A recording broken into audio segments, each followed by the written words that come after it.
Fair enough. Shall I intro, Mark? Sure. Hello, everyone. All two of you who are presently in this call right now, and Nadia, who's accompanying us. Um, Thank you for being here for another session. It's been special thus far, and I think we're all very appreciative of the space we shared and of the terrain we've covered in our chats so far. But we want to continue the series into a new week. This is going to be another exciting week. I'm very fond of all those who we're featuring this week, including today, which is Mark. But our focus is going to be on community and what that means for us. So defining that and how that manifests in various ways. And for the remainder of this week, we're also going to focus and center the conversations around Blackness. So the Black community and what community means for through the Black lens. So without further ado, shall we begin with defining it? What does community mean for you, Mark? For me, it is just more or less a forum for people to come together and solve a particular problem. So it's a group in which a problem is more or less whether consciously or unconsciously identified and then tried to solve, if that makes sense. Mm-hmm. Yeah. Do you imagine there's a difference between a group and a community? And if there is, what nuance do you think is the separator there? I would say it's the wish to solve a problem, you know, and I think too in community there's this element of longevity. So a group can gather for, I don't know, 2 minutes to an hour or eternity for that matter. But I think a community has to be there for the long term. You know? So I think there's a bit of longevity involved in community. So we say at Eternal Remedy, we're trying to foster community. What do you think we're trying to accomplish? And why is community a powerful way of going about that? At Eternal Remedy, we're trying to show the world something that has given our lives value. And that thing is art. So we're trying to show the world what we have seen through an artistic lens. And we're trying to, I think too, I think the thing with art is that it cannot stand by itself. It's not an individual thing per se. It's like they say that writing is the social act of the solitary man. And what that means is that art is something that has to be shared. Hmm. You know? And the best way to share something is with a community. You know? So that's why I think it has to have this community element to it. Mm-hmm. That I like that point that you're adding in the sharing bit, and I think I would add that to my definition of community as well, like something shared. But interestingly, and to I guess add a sort of complexity to how we conceptualize community is in the previous conversation. So even in the one that Nadia led recently, what we kept harping on and revisiting was individual responsibility and how that should be prioritized, I guess, or highly valued. And from individual responsibility, you know, you naturally lead into conversations around agency and exalting one's own ability over making change and manifesting change in the world. So community adds in, I think, interesting variable there because we're now trying to share that value. Mm-hmm. So in your imagination, how do you think we can rectify sharing values while encouraging individual responsibility? Rectify shared values while encouraging. That's a very interesting one. I think it, when perfectly calibrated or when properly calibrated, the community represents the individual and the individual represents the community. So whatever the individual does when properly oriented to community values is beneficial for both the community and the individual at the same time. So so in that sense, it's not as if the individual is being lost in being lost in the community, but the community is there to support the individual. Mm. And the individual, by being supported by the community, ends up revitalizing the community itself. So it's a game that can be played for eternity, and it has beneficial effects to both the individual and the community. Well said. I want to transition and make this a bit more specific around Black communities, but first I want to give Nadia a chance to chime in if you have any thoughts. How do you think we can rectify like individual responsibility and shared values of a community? So I guess my question, I want to pose a question back. When you say rectify shared values, are you mean like, can you maybe expand on why you choose the word rectify specifically? Yeah, that's a good question. So I think if we're promoting individual responsibility, then what that might be to suggest is that it could be sometimes at odds with the community mandate. So, for example, you know, oppression, implicit oppression and segregation could be like a community standard, but we'd hold the moral sort of uh, the moral judgment at the individual level. But if we're saying that community being in a community is shared values, and the person could just fall back and say, this is what my community is doing. This is what the people around me are doing. So I guess the reason why I use the word rectify is like sometimes they can be at odds with each other, in actually in very important places. Yeah, I think I would, I guess, challenge a little bit the idea that a community is shared values, as much as I would say that I think a community's got a commonality. And I don't know if that commonality, I don't believe that the commonality is always values. So when we look at a community, we can often also, we do often also refer to a community as physical location. So I say I'm in the Toronto community. We've got a commonality being our location. So I think we look at it from a few different points of view.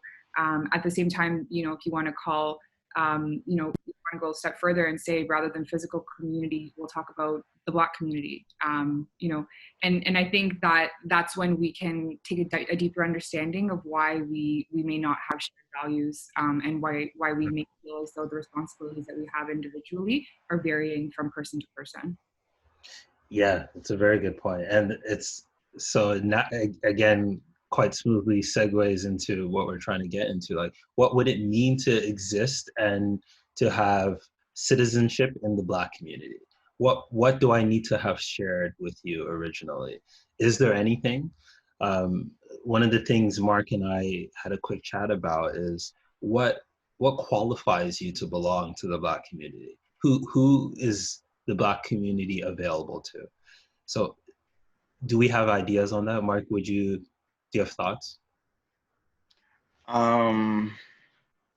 So just to push back a little bit on what Nadia said, and then to answer answer your question while doing that at the same time. I think in Toronto, there is an element of shared values, embedded within the Toronto community, in the sense that overall, I think people in Canada have like a set of shared values that they hold in common, right? I would say, but I know, to play a little bit of the devil's advocate, I think would spread across the land entirely. So I would feel like if we had something that made every person a member, and that was what was shared, I would look at that from the perspective of how we're defining community versus something that does not affect or does not implicate somebody as a member of the community. I caught what you're saying late. I'm sorry. Yeah. I think I missed the most important point. I was just my point being that when we're using the word common, when it comes to the value and when it comes to a principle that we're applying to the community, if it's common, it is not the commonality among the community. It's very likely to be shared, but it doesn't define your membership to the community if it's not going to apply to every person in the community. Interesting. So all right. So I think we'd have to like not redefine community, but come to an understanding or come to a proper definition of what a community is before we can go ahead and say who's allowed to be in the Black community, if there's such a thing as a Black community, you know. So what would you guys say is the proper definition of a community? Is it just something that a group of people share in a group something that a group of people have in common, or is there anything deeper than that should be involved in the definition? Or I'll quickly jump in and riff and say, I think oftentimes in defining it, it falls on itself. And I think it actually makes itself a bit elusive when you try to define it. But certainly there must be some sort of underpinnings and for the word to even have any meaning at all. And I think ironically almost, the underpinning for me is a sense of belongingness. So what makes a community is for people to feel like they belong to it. So I think a community forms after a group of people come together, if that makes sense. And not prior to. So there isn't necessarily conditions that validate the community, but more so conditions that you draw from to label it as a community. So I see. And belongingness for me seems to be what's consistent in that, a sense of belongingness. And you're saying that sense of belongingness arises after the community is formed. So the community more or less is a happening in that sense. Yes. Okay. Belongingness. Well, then if we're working with that definition, then the Black community would be nothing more than nothing more than a group of people who feel that they belong to the Black community. You get a sense of belonging in the Black community. That's where. Sorry, go ahead.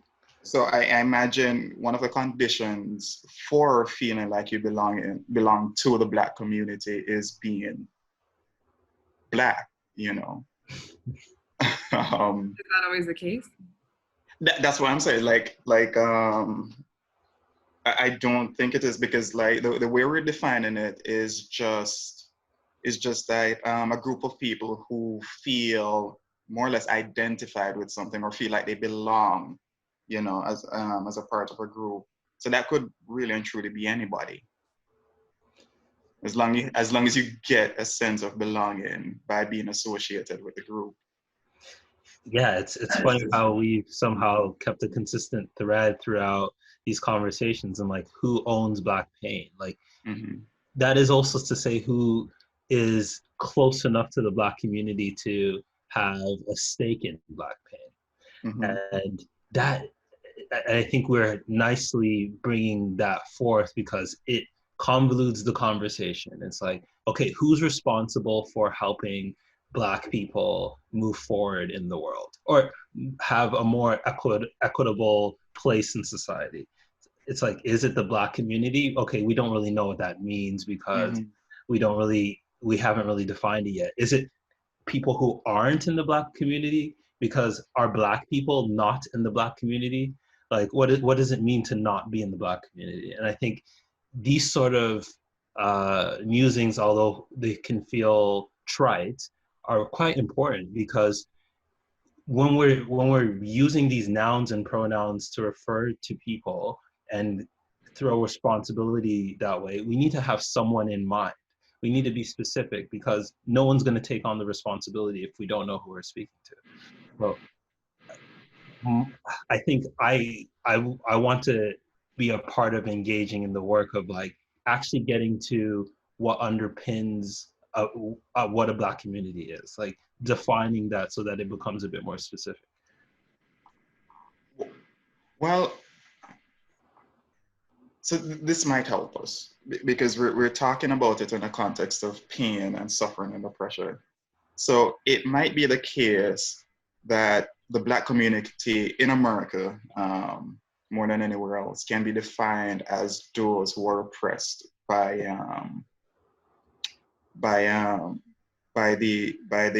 American institutions, you know, by American policies and systems of political systems. So that might help us to, like, you know, start with a definition or to form a definition. Any thoughts, Nadia? Yeah, I want to hone in on the sense of belonging. When you mentioned that, I think my first thought went to, what about the people who, and we spoke about them yesterday, is what about the people who don't feel like they belong, although they are of Black descent? You know, yesterday I was mentioning, you know, what about that subset of people who don't like the, you know, the race that they were born into. So a person who is, they, you know, and we talk about it all the time, that there's a lot of self-hate, and that's, you know, I think that how do we tell them that they have to feel belonging in order to be part of the Black community? If they don't feel like they belong, that doesn't mean that issues that plague the Black community don't affect them. So that's that feeling, I think, of belonging is a result or a start of, you know, that, as we were saying, you know, how do we say who's part of the community? It's either that, yeah, you feel like you belong, and then yes, that's it. You know, you're you know, I mean, that's what we'll double click on, I'm sure, as we go down the conversation. But yeah, I think it's more so, to me, definite place where belonging is after the commonality again, and I bring it back to that, is after the commonality, then it's do you belong or not. But we have to, I think, go a bit broader with, you know, before we exclude those people. Yeah, and I actually want to return back to what you were saying earlier around Toronto, because I think Canada in general, but specifically Toronto, is such a great case study of this, because we're trying to put in all these individual backgrounds, ethnicities, and values into a crock pot. And we haven't yet really known how to define what it is that is actually the commonality. And so when we refer to the Toronto community, I think we get a sense of what we mean, but it's certainly not tying to something concrete. And in Toronto, that can work because you have economic systems, you have judicial systems, you have even social systems that govern a space. But in the Black community, it's not so clear cut. You don't have these institutions in place to kind of help people stay in the pen, so to speak. And so I personally struggle with really knowing where and when to speak on who's allowed to jump into the conversation. Like I have friends that are Black who don't connect to Black issues. Like, are they in the Black community? And why must we classify them as such for the conversation to move forward? Interesting.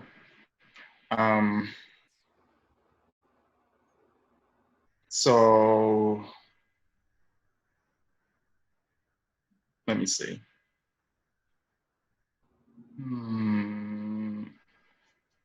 So I guess that leads us back to square one, right? Like, well, what exactly is a community? What's the role of governance, really, when we're talking about the kind of communities we're talking about? What role would governance play other than assigning a person belonging or not belonging? It's another great question. Can a community exist without governance? Uh,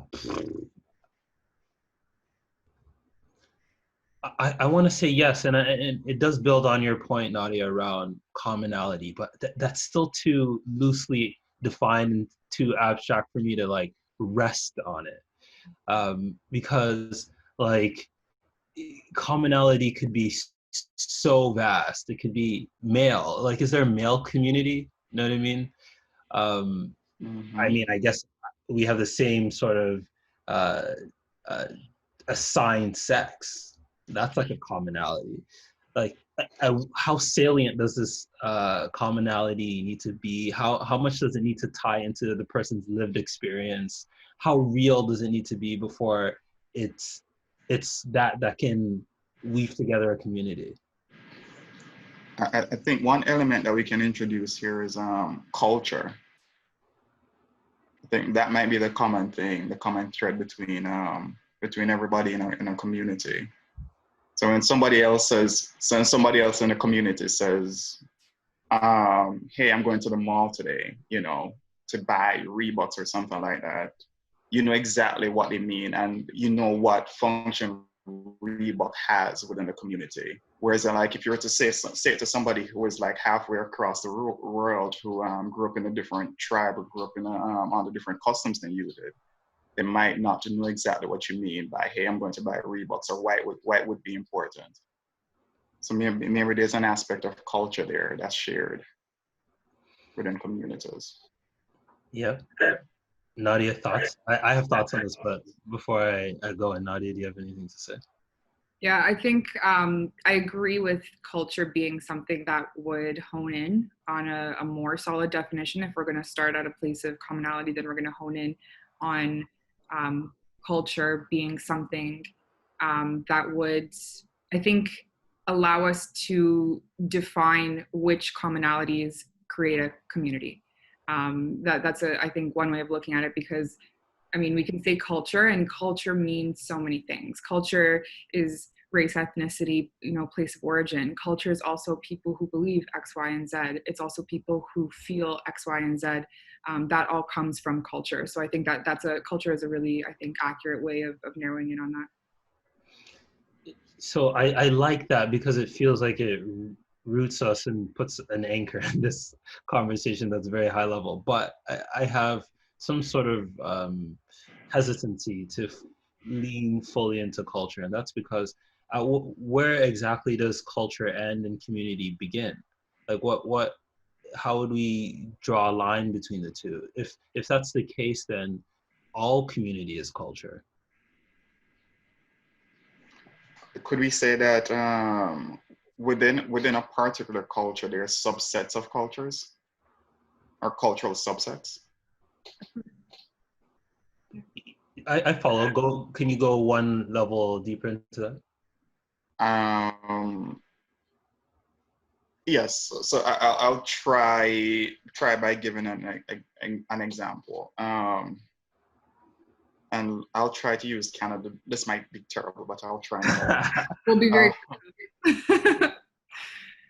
all right. So in Canada, so there's a Canadian culture, loosely a Canadian culture, right? You guys have your own cultural foods, whatnot, own way of doing things. Right? But then I imagine that they're in Toronto, there's a community of people who likes Drake's music, and they might get together to celebrate his music and creativity at a club or something like that, and they might do it for like a period of years, and I think there's something in that would allow us to describe them as a community, like Drake fans in Canada, So that's what I mean by a cultural subset. I think culture, to me, I would see in that same way, almost like a list, right? So if we're looking at naming different communities, you can look at culture and you can look at all the aspects of culture. And let's say we picked a group and we listed all the things that they had in common. Those then become the communities. We can say, here are people who live in Toronto, and that's a community. But under that list of people who live in Toronto, we then list Drake fans and not Drake fans, and those also are communities as well, right? So I think it's this kind of little hyperloop between them where a subset or a cultural aspect of a group of people that's shared and that's common then becomes a community. Mm-hmm. Mm-hmm. Would that be then to say that Blackness is about Black culture and not about Black people? I think the problem with that is Black culture. While it exists also where it is. So Black culture in different pockets of different community, like localities, is different. And and then we can go into countries of origin where it's different. So I think it's a little difficult to say I think that's a million feet high point of view to say Black culture. Mm-hmm. I think what we're doing in this conversation is when we're using words like Blackness is that we're like using them in the American sense. Well, So, yeah, go ahead. I was going to say that at the same time we say Blackness in the American, you mean people who are in the U.S. Who don't identify with a country of origin outside of U.S.? Yes, I would say that's the case because in other countries, let's say that in a country like Jamaica, there's no conception of the Black community. That's a good point. Yeah, yeah. That is a critical point, because again, this sounds like we're just musing for fun, but it's quite critical to understand like how we move forward to know who owns what, like who is doing the work here. Because if we can't yet pinpoint what we mean by Black community, then who can help? It's like going to a doctor and saying, I have pain. It's like, yeah, okay, interesting, but where's the pain? How can I help? And so I love that you brought in the example of Jamaica, because like who in Jamaica is a part of the Black community? They're just Jamaicans that are actually Black people. So there's almost this interesting dialectical like ironic positing of like, for you to be in a Black community, there must be a non-Black alternative. Yeah. And so we can't define the Black community unless we really know what it means to have a non-Black alternative. And that's not that easy to define. No, it's not. Well, would you say that would you say that the work has already been done for us in the sense that quote unquote white people have already defined who the Black community consists of? I think so. And I think that's where it's dangerous, because we're almost existing in this house that we didn't create, and we're finding ways to renovate and live together and have customs within the house when we don't even know how the hell we got here. So like, again, it goes back to like, how do you help? So we're now in this confinement of Blackness, and we're like, we got to help Black people, but we don't even know how we became Black people. And so how exactly do we help? I think that makes the division of people by race something so dangerous, because that's when you are lumping together in people who really might have very few shared commonalities other than simply the color of their skin, right? Like that's, and then to even relate culture to community, it's like saying that I could go to Jamaica and live and experience the culture, and then I could go to Nigeria and that it would be the exact same thing, when in reality they are just two incredibly individual separate things where sure they might share some things within culture, but it's not the same culture in any definition. Yeah, I think what you're getting at there, Nadia, is that culture has some kind of a nuance to it. And in order to get a culture, and in order to be a part of a culture, you have to understand the nuances. Yeah, absolutely. And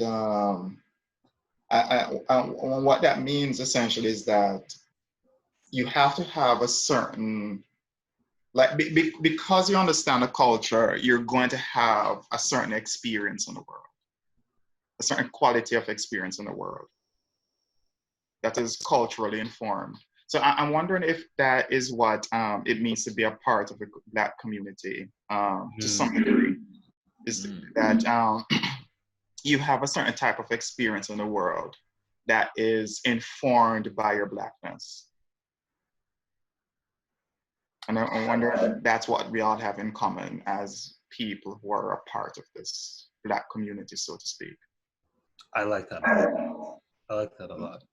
And just going back to what you were saying earlier, Nadia, like I relate to you too, Nadia being from my area that I grew up in, Mark being Jamaican, because there are certain values, norms, and customs that we really connect to. Whereas I'm in America now, and there are Black people who resemble me more closely physically and have an accent more close to mine, but are completely alien for me. Their experience is not something I can share in many moments. But what you just introduced, Mark, I think grounds this nicely in that regardless of those differences, there's a sense of Blackness that I inherit just by being Black. Mm-hmm. And that's what the world has shaped around me. And we're going back to yesterday, just like the choices that are now put in front of me because of the Blackness that I've inherited. Mm-hmm. So what I want to bring us into next is like, so how do we move forward in that? What's the work to be done next? Because for me, then it's like, okay, let's break open the concept of Blackness in general. Let's allow it to be as varied and as deviant as it actually is. Mm-hmm. So that's what it is for me. But what's the work to be done there? I would ask, why is there work to be done in the first place?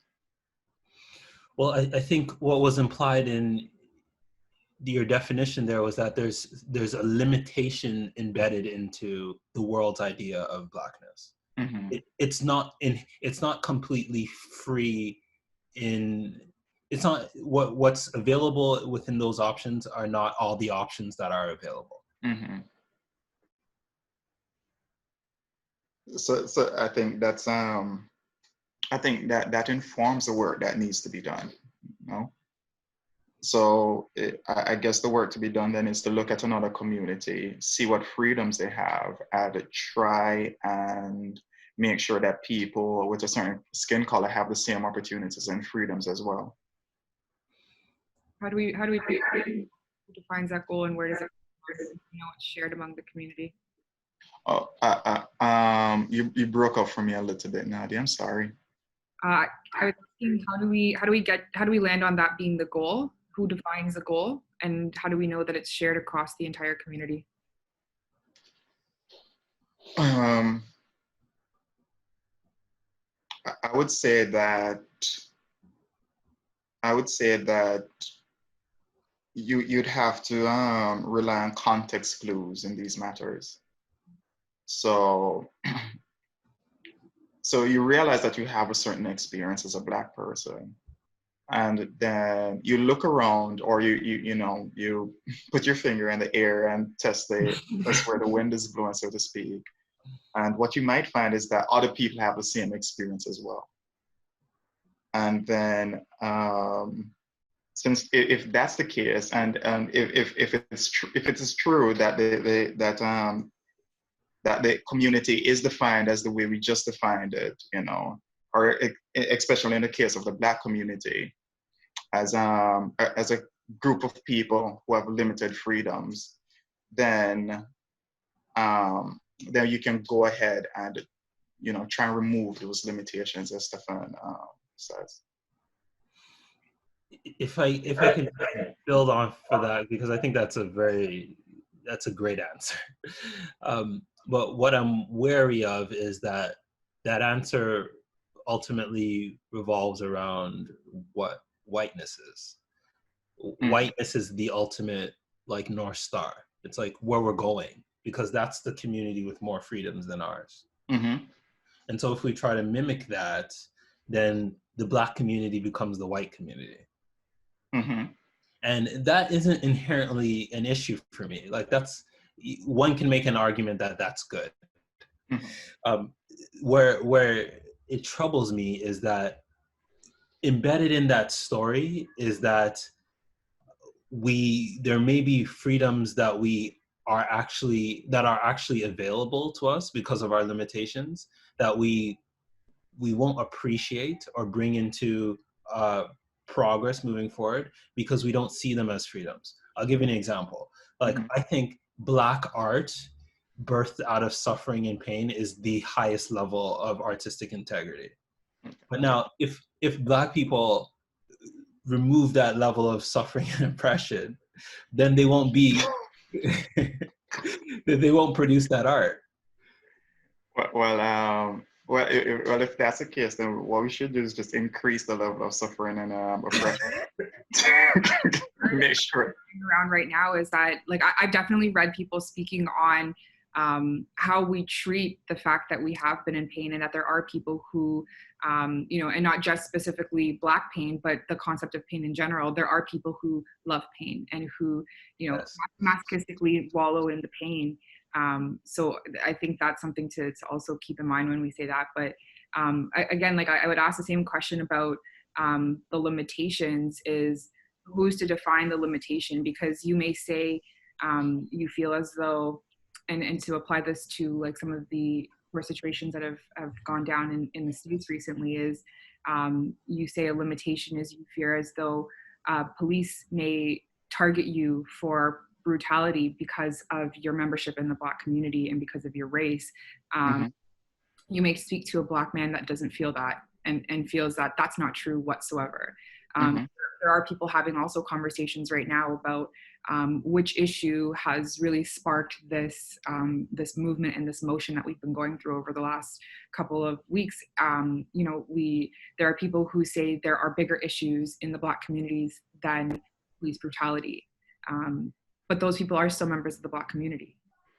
I see. What I see. Well, in that case, I think I'm not to pat myself on the back, but to come back to the point that I made earlier about like looking at putting your finger in the air and testing where the wind is blowing. Like if we wanted to do that more concretely, we could look at statistics. You know, like Black people are 14% of the population in the United States, yet I think more than 80% of the person population is Black. You know, statistics like those. I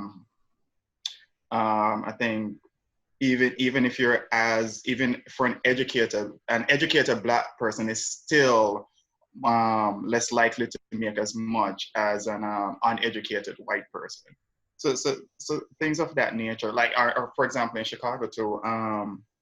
The downtown is the wealthiest part of the city, and it has the least Black people. Like the south side is the poor part of the city. It has the most Black people. So you can look at like things like those to find out whether there's something structural going on. You know, say if we're limited structurally, and if that's the case, then we can work to remove those structural limitations. And I think that's the best we have, you know, as a community. I think another but, and this but weighs on me heavily because I've sat with it for a while and haven't known how to address it, so I kind of push it aside. And I think Nadia got at it in so many words. There's this fine but very distinct difference between the Black experience and the experiences of Black people. So, and let me see if I can clarify that a bit. The Black experience can be extracted from the stats. That's Blackness in America. Like literally there are economic lines dividing Chicago that are racially constituted. That's concrete. But there are Black people in Chicago right now that have never experienced what it means to be on the other side of the line, on the dark side of the line. So they don't have that although there is a Black experience that hovers above them, they don't have it. And so again, going back to who's entitled to what at this point, whose responsibility is it at this point? Still rest under the wing of the Black experience, but don't experience Blackness in that way. What's their role in all this? It almost feels as though that may be a little bit exclusionary because of the fact that it's the common experience is not going to be suited for 100% of the stories.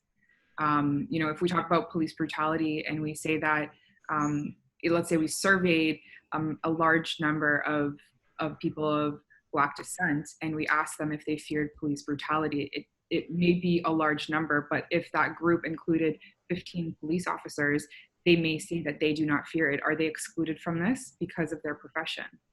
It starts to then beg the question of how do we stop excluding people who we feel do belong in the community. So it's almost like take the constraints off of how we're defining what it means, I think, to be a community. I see. So what exactly would we be excluding them from if we advocated for giving Black people more access to resources and having their communities policed better? I don't think we'd be excluding the benefit, but when we're talking about what work needs to be done and who's responsible for the work, that would be how those people, we then say that they're, do they have to do the work? Are they responsible for the work if they don't feel as though the problem applies to them?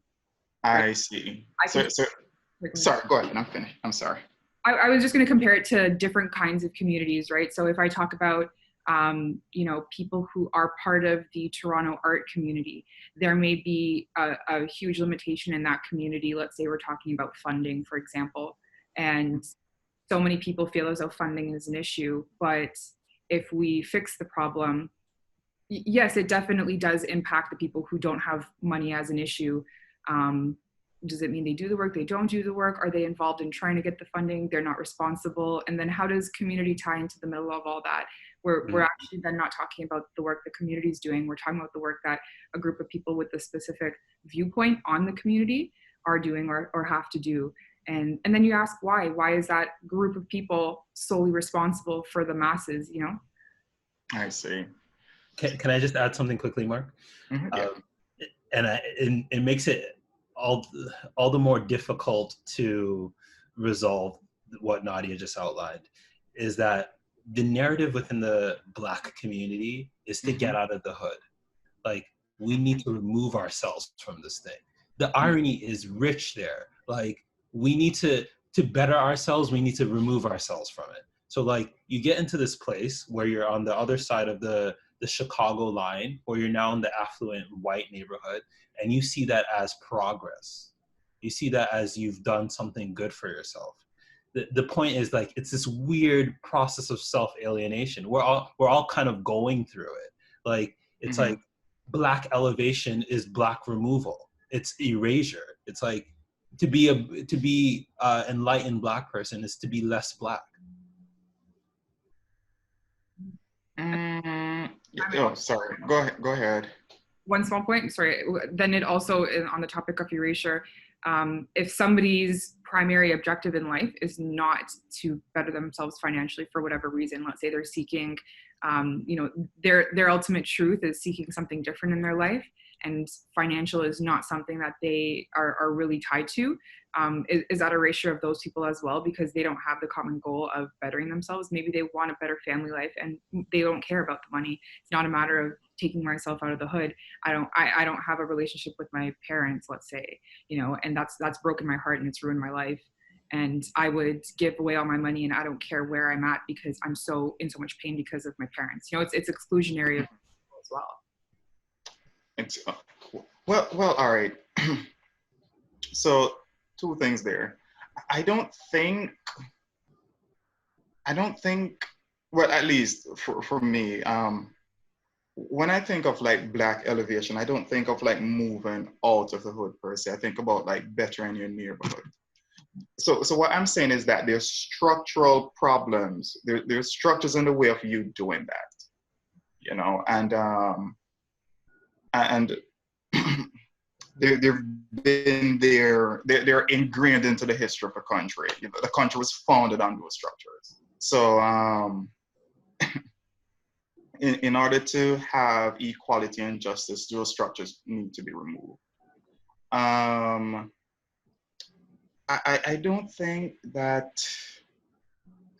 I think the case can be made from like a feminist standpoint too. It's not that it's not that you're saying to women that it's not that you're saying to housewives as a feminist that you should not be housewives. It's just that you're saying that shouldn't be the only option for you. You know. And I think it's the same with Black people. If you want to stay in the hood and build up your community, fine. And I think that should be encouraged. But that should not be the only option for you. And I think right now it is for like many Black people because of structural issues more than anything else. So I really appreciate this moment because I think we got to some definition of community after an hour, which I think is very impressive, actually. Congrats, Mark, you did good work. But that feels like the first step for me. Like, now that we've defined it, how do we operationalize its evolution? Like, what would you suggest I do next? It depends on what your goals are. So what are your goals for the Black community, or what do we think? Well, so think about it. I think the next step is to form a Black democracy. Find out what Black people want. You know, find out what Black needs are. And, I'm sorry, not Nadia. You were saying something, Nadia? No. Oh yeah, just to find out what Black needs are and try to meet them. We can also say though that you know, the ownership and responsibility from the work will vary from person to person as well. Yes. I mean, I personally, myself, I feel like education is a system that needs a huge overhaul and a huge improvement. And I think that would lend so beautifully to so many objectives that so many people have within the Black community. So if I feel as though I want to move forward with a scholarship program, and that's the kind of work that I want to do to better education, that can be totally independent of somebody else who's working on personally entering government and running for a government in their locality, and we're doing different work, and there's it's kind of like different paths to get to that common, the common objective which so many of us have. I think that also allows us to have a little bit of a varying objective, because I think, as I mentioned, if I want to talk about education, it means that something we talked about yesterday is the choice and the knowledge, and Mark, you mentioned also is having the option to leave the hood if you want to leave the hood, where the work that's coming out of somebody who's becoming a member of government might be to make the change that we're eliminating police brutality by introducing a training program to educate on different aspects, right? So I feel like we can have these different goals, and I think it's very individual in terms of what you feel as though the goal should be and what you feel as though your responsibility and your work is in achieving the goal. If the community wants you to achieve those goals. But really, the people are going to do it one way or another, right? Like everybody has already, as we've seen over the last couple of weeks, everybody's already taken it upon themselves to take the actions they feel as though would best community. There are people who felt at one point that rioting and that breaking buildings down was what they had to do, and they felt that that was their work. We may have a common goal, but we're not getting to it in the same way. If we're having this conversation to amplify Black voices, and that's how we think that we're going to do it, we of course think that we're right. But did the looters and the rioters who did it, did they think that they were right as well? Mm. That's a Yeah, really important point. Good point. And I don't want to derail this conversation, but I definitely want to highlight what Nadia just said and add, how do we resolve differences within our community? Because say we go back to Mark's idea of community, what that is also to suggest is that we have some goals, like, because I can't imagine what it would look like to want to bring us forward without having first established the goals. But what if my goals are different? Do I now remove myself from the community, or am I removed from the community? I don't think so. I don't think so. I don't think different objectives and a different path towards success in your objectives is something that removes you from the community. So, I mean, if unfortunately somebody doesn't have the same goal as you, they may still be part of your very community. And then that brings it back to that commonality is what's shared. So we talked about the experience. So, you know, you do share an experience. However, you share a different set of values and a different set of ideologies in terms of how to achieve your, you know, the goals that come at the end of, you know, your idea for the community. I would say it depends on what your goals are. Because if your goal is to destroy the Black community, then by definition or by proxy, aren't you going to be removed from the Black community? I don't think so. Interesting. So it's a community that you can never leave as a Black person. If we're using race to name a community, that's something that you can't leave. But of course, as I said before, if we're going to make a list of all the things that create a subset, you know, then there are different things that there are different communities that you can leave, and then other communities, you know, by virtue of how you got into that community, that you just can't leave. And we talked about the other day also, you know, escapism, and what do people do who self-hate and they try and escape, right? Mm-hmm. So to be sure, you're saying that the Black community is a community that you can never leave as long as you're Black. You're bound to it by the function of your skin color. Yeah, and I don't think that benefits, nor do I think that it takes away, really. I just think that I don't know if there's necessarily a positive or negative, or if we can even create that scale in being a member of this community. All right, so like, what about like somebody like Michael Jackson? What do you mean? What about him? Like he was born Black, but in his later years he wasn't Black. Well, his skin color wasn't Black. But is he still part of the Black community?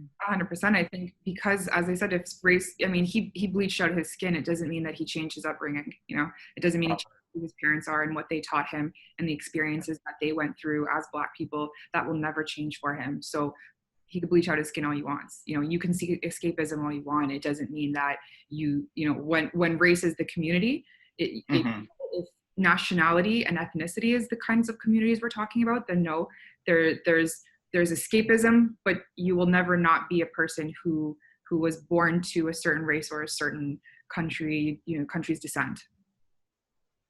So in one sense, can't I renounce my citizenship to a particular country?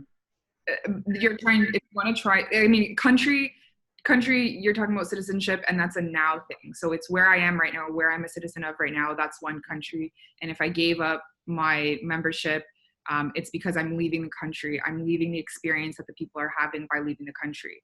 Yeah. I was once part of a community of, you know, 15-year-old soccer players. I've since left because by virtue of that, we shared that we were 15-year-olds. Yes. Mark wants to enter. Mark wants to enter that community if he can. Take the ball. He has to start somewhere. You know, like that. You can, you know, there are kinds, and when we list all these kinds of communities, there are communities that you can enter out of. There are things that you can change about or naturally change about your identity that Yeah. with the communities that you're a part of. But I think again, the when we're talking about origins and we're talking about what's naturally born to a person, you can never leave that specific community or that specific identity, no matter what you do. I see. So you're saying that some parts of your identity are just givens, they're just facts about you. Yeah, like you can't change that you were born a skin color as much as you can change what it looks like to somebody else. You can't the experiences that came with that. You were once in that state. So I actually completely agree with you, Nadia, but I think it's worth also saying that can suck. Like, and I don't want to say this is just a Black problem, because like being born a woman, like that can suck. Absolutely. But why it's also important to mention is not just because I can build empathy with our Black community here, but also so that we can bridge empathy through the non-Black community. Like some things about just how we were born suck, and I just wish you would see that. I just wish you would notice that and acknowledge that. That means a lot for me because I feel valued now in a way that your willful ignorance doesn't allow. Interesting. Can you go a little bit deeper? About it sucking? I was like, where do I start? Use examples, like be as specific as possible. I'm kidding. No, it's just like I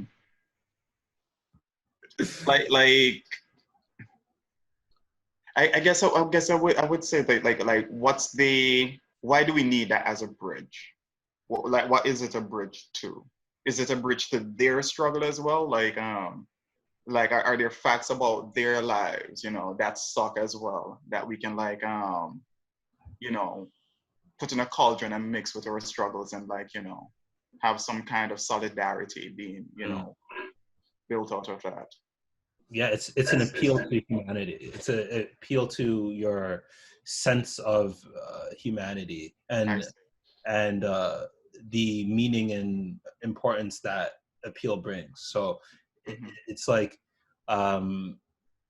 pain is a very powerful language to express the human condition. Like pain is something so meaningful and salient to those who experience it that if you raise that in your dialogue, someone might then find a way to engage and be attuned to it. I see. And so it's like, if someone is in line and you're like, you're stepping on my shoe, they'll will hope, if they're not socio or psychopathic, that their response is, I should no longer step on your shoe because that's inducing pain. I see. They shouldn't receive that as, that's just a natural reality of the naturally occurring world. Like I must intervene if I have power to, because I'm creating pain. I see. So it's a universality through struggle. Okay. Got it. Yeah, but going back to it not being exactly the most exalted, beautiful, dandy of a time. Like, sure, we can celebrate Blackness, and that's kind of what we've been trying to do over the past few days. Like, we're in a conversation with Black excellence right now. Like, look at you guys. But I think it's also worth us equally, if not concurrently, being like, yeah, sometimes it sucks though.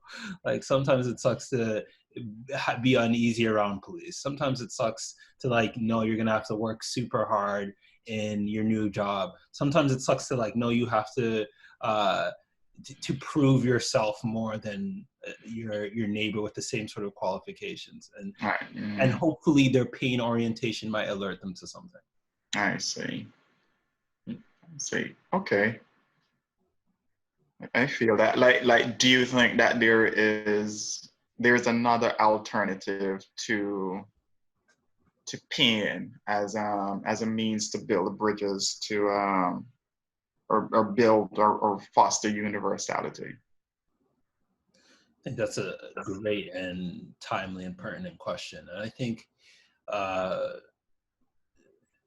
transcendence of some sort, like that Mm-hmm. feeling of beauty beyond what is base, what is immediate, what is hard to reach and is confusing, and like going into the space of like uh, warmth and connection and inspiration and joy. Like I think highlighting that moment to people gets them excited.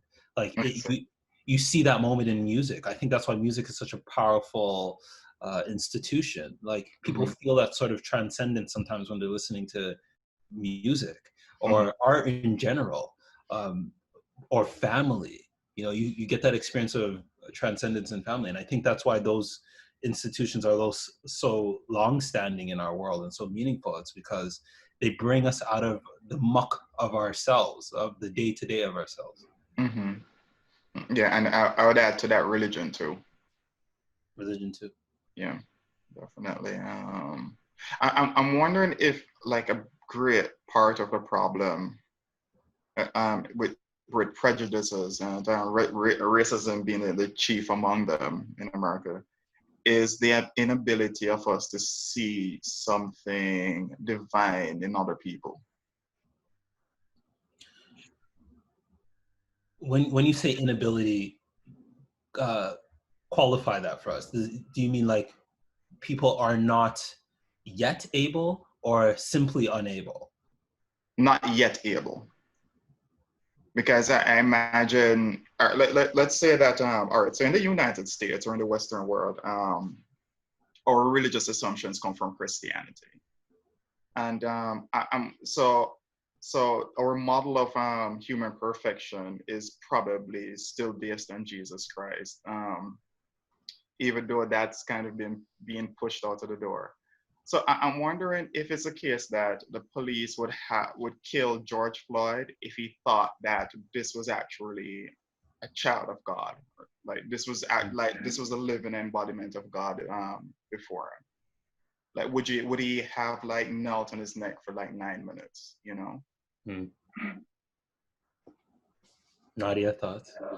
Yeah, I want to add a sidebar in because I had a really deep think about my response to your question about gender, and I want to retract that I compared it because I don't believe that that's the case for people who decide that they want to change their ascribed sex. So I had a deep think, and I just want to pull that back.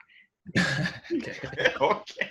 Sorry, I wanted to make sure. You know what? I thought about it, and I was like, I was wrong. But talk about divinity and seeing it in that light.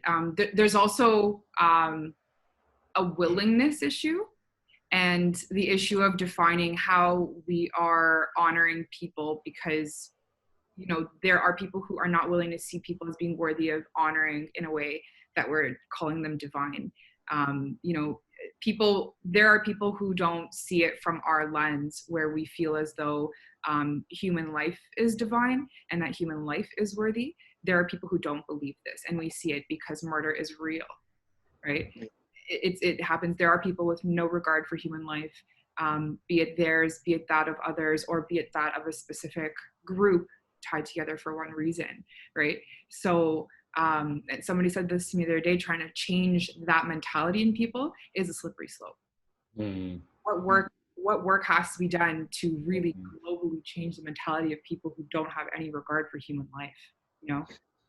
And who does that work, and what that is, that's a lot. That's too much. How is it real? You know, we can slowly move towards it. We can educate people one at a time. We can do everything we feel as though and that we've prescribed as the solution in order to have people see things in the way that we feel. But the reason we have to do that is because there will always be opposition to the way that we feel. Mm. So I want to introduce something that will probably be a last thought as we enter the final minutes. Is just based on that, Nadia, I do want to go back to our idea of grace or extending grace to others, like gifts that they haven't earned and oftentimes don't deserve.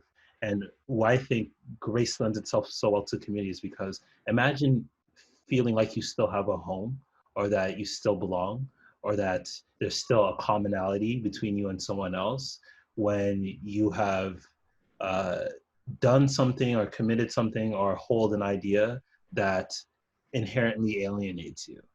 So like there are certainly people that have dark thoughts, like that believe in watching the world burn, that want to perpetuate racism and racist ideals and oppression in general.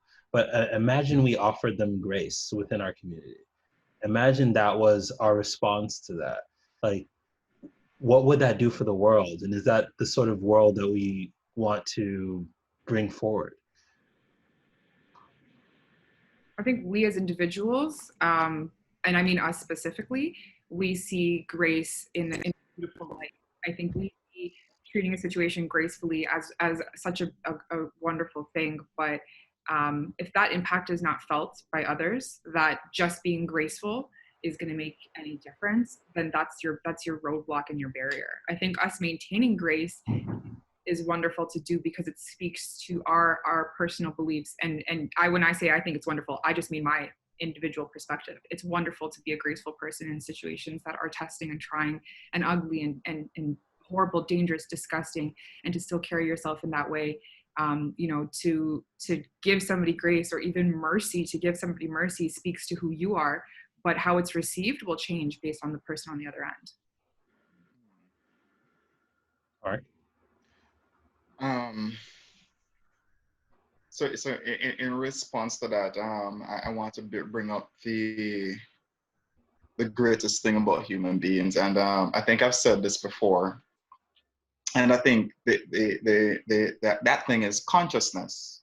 You know, we're endued with this strange thing that allows us to see and to name things that we see, and to give definitions to our experiences and all of that, and I think embedded in our consciousness and embedded in our ability to be creative is something that we've come to call divine, so to speak.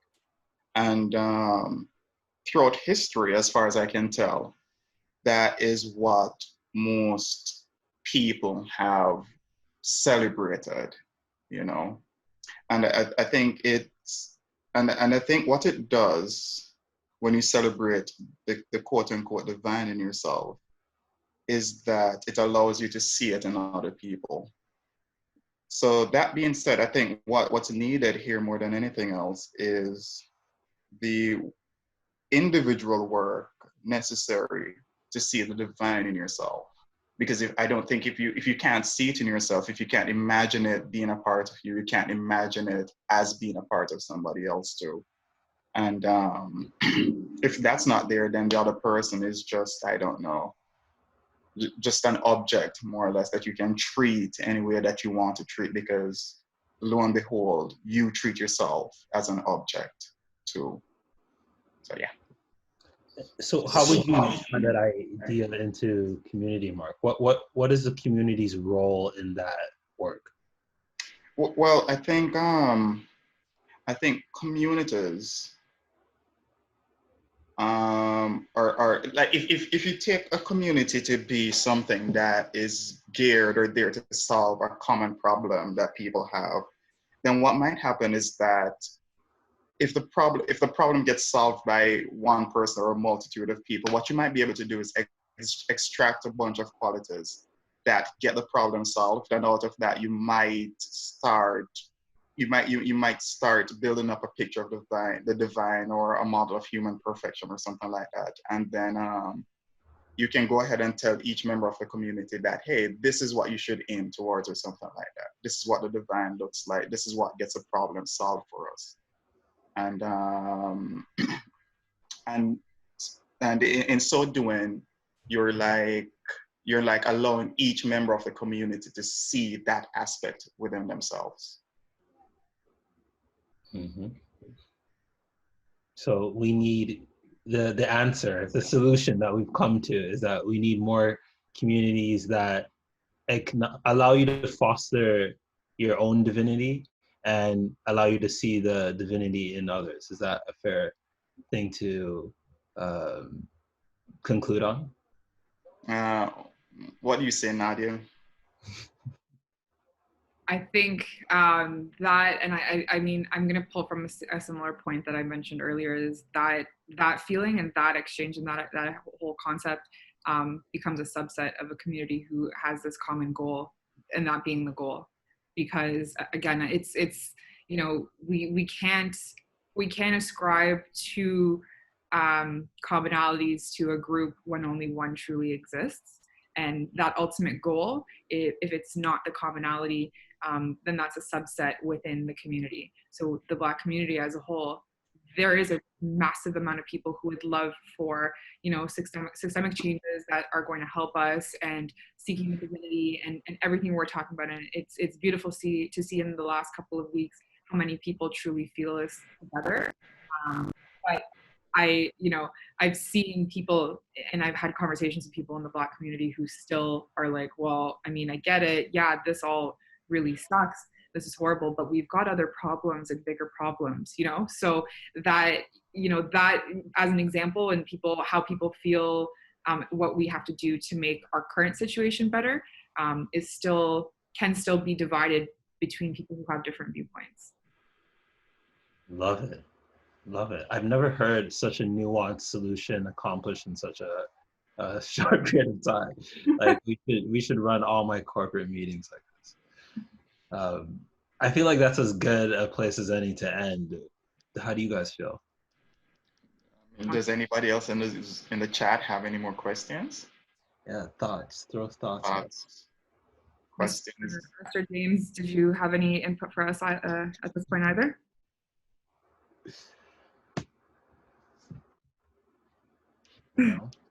No questions from anybody in the Zoom, in the chat.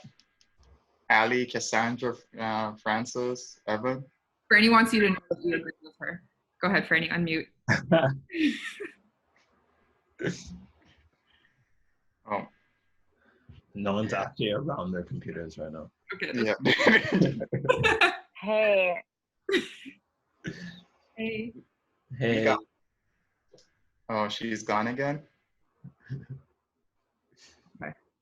Cool. Oh. Well, if Francis. Sorry. Oh, sorry. Okay. It won't let me see your faces and unmute at the same time because I'm on my phone.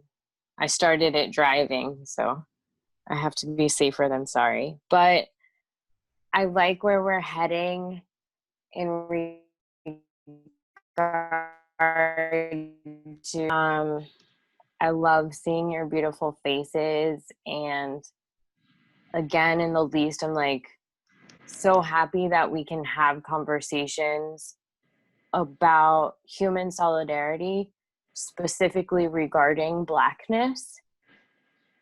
And yeah, I totally agree that, you know, we're searching for a value, a worthiness, a divinity in that.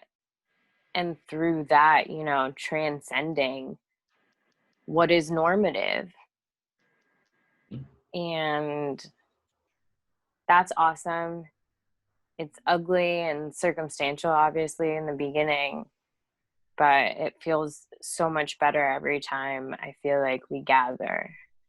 And that's awesome. Not really a question, though. Well, thank you for that. But in the very least, it feels like a beautiful thought. And I mean, amidst all the chaos and ugliness going on, I certainly could use beautiful thoughts like this. Love it. Thank you. Anybody else? Don't be shy, guys. Come on. This whole conversation was just like so eye-opening, and like the jumping from perspectives on like what it means to be in a community versus feel in a community. And I just really appreciated, and it like pierced the point of noticing the divinity in everywhere. And so I think that keeping those beautiful thoughts and coming together in that wholeness and allowing space for the separateness and all the like subtitles and everything that comes in between it is still just to see it all as divine feels so right. So thanks for all of the points and everything shared. I think it was all very well mixed into like a beautiful interracial, whatever label kind of space we want to be in, community. And it was really beautiful just to hear how many parts of a community could be. So I think that's still a nice space to be in appreciating the complexities that come within communities, but it's all divine. So thank you. Thank you. Thank you. I think we, oh, there we go. Hey, can you guys hear me now? Yeah. Oh my gosh. Okay. My headphones are broken. So that's probably why. Yeah. First of all, I really appreciate you guys taking the time to do this. It's the impact that you're making. I usually vacuum my house and it takes me about 20 minutes. It took me an hour and a half today. I had to stop and pause quite a bit just to appreciate what was being said and try to understand the definition of communities, culture, how they intertwine, the differences, the small nuances. And I think there were a lot of complicated answers. But I think I'm leaving a lot. I'm leaving this with a lot more questions that I've never had before, which is a good thing. In regards to what is community and culture for me, and how can I make an impact not only in, I guess, the Black community, even if I'm quote unquote or quote part of it or not, but within my own culture and community as well. There's a lot to think about here, and I really appreciate everything that you guys have said. And I'm excited for the next one. I don't know when it is, but Nadia just dropped me a line. Suzanne, I think no better time than ever to plug. Yes. So thank you so much for that, Ali. That warms my spirit. But yes, so this is just us kind of introducing the community conversation that's going on this week. It's going to be much better. Fortunately, you're going to hear much less from me, and probably fortunately much less from Mark. But we're going to highlight Evan, Kat, and Nadia in the series in the next 3 sessions. Tuesday at 7 p.m., Wednesday at 3 p.m., Saturday at 12 p.m. Eastern time. And yeah, just check Instagram, like it will all be on Instagram. And please share with your friends, tell them to come through. Yes. And thank you for starting us off today with your desire to learn and your interest in the education that comes from productive, meaningful conversation. So I want to thank you for that feeling that we started the hour on. Yes, yep. Certainly. Thank you. Heavily co-signed. And Nadia and Mark, I am too privileged, too blessed to share space with you both. You challenge and evolve me in ways that I get nowhere else. This felt like a good conversation and something that I will hope to embody. And so I can't wait for the next ones. And yeah, I'm enjoying myself. All right. Thank you. Yes, it was super refreshing to leave the conversation. So this really looks like we are, and from my own perspective, this is a true remedy to really the state that we're in right now, because it's super, super refreshing every time I've spoken to somebody on this topic, and I've had these beautiful conversations with amazing thoughts and amazing ideas, amazing points of view, strong, smart people. It's truly refreshing. Mark? Thank you. Oh, Mark, same, true. No, I think you guys have all summed it up beautifully. I really am thankful to, just have the opportunity to have these conversations from time to time. And yeah, you're all beautiful people, and see the divine in each of you. Amen. Amen. All right, until the next one. Thank you. All right, bye. Bye.